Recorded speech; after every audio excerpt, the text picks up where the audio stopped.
പലചരക്ക് കടകൾ, സൂപ്പർ മാർക്കറ്റുകൾ, ഹൈപ്പർ മാർക്കറ്റുകൾ എന്നിവയുമായി ബന്ധപ്പെട്ട മാനദണ്ഡങ്ങളുടെ പരിഷ്കരണങ്ങളുടെ ഭാഗമായാണ് പുകയില ഉൽപ്പന്നങ്ങളുടെ വിൽപ്പന നിരോധിച്ച കാര്യം അറിയിച്ചിട്ടുള്ളത്. Saudi food and drugs authority ലൈസൻസുള്ള എല്ലാ നിർമ്മിതവും പാക്ക് ചെയ്തതുമായ പുകയില ഉൽപ്പന്നങ്ങളുടെ വിൽപ്പന നിരോധിച്ചവയിൽ ഉൾപ്പെടുന്നതായി സൗദി മുനിസിപ്പാലിറ്റി ഭവന മന്ത്രാലയം അറിയിച്ചിട്ടുണ്ട്.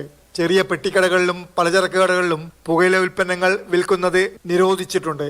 കച്ചവട അന്തരീക്ഷം പ്രോത്സാഹിപ്പിക്കുന്നതിനും സുരക്ഷാ മാനദണ്ഡങ്ങൾ ഉയർത്തുന്നതിനുമുള്ള ശ്രമങ്ങളുടെ ഭാഗമായാണ് മന്ത്രാലയം പരിഷ്കാരങ്ങൾ അവതരിപ്പിച്ചിട്ടുള്ളത്. നിരോധനത്തിൽ ഇലക്ട്രോണിക് സിഗരറ്റുകൾ, ശിശ അടക്കമുള്ള സമാനമായ പുകയില ഉൽപ്പന്നങ്ങൾ ഉൾപ്പെടുന്നു. കുറഞ്ഞത് 24 ചതുരശ്ര മീറ്റർ വിസ്തൃതിയിൽ താഴെയുള്ള കടകളിൽ പാക്ക് ചെയ്ത ഭക്ഷ്യവസ്തുക്കൾ, വ്യക്തിഗത പരിചരണ ഉപകരണങ്ങൾ, അണുനാശിനികൾ, പ്ലാസ്റ്റിക് പേപ്പർ ഉൽപ്പന്നങ്ങൾ എന്നിവ വിൽക്കുന്നതിനും നിരോധനമുണ്ട്. Jafar Ali, Palakkode, Mathrubhumi news, Jeddah.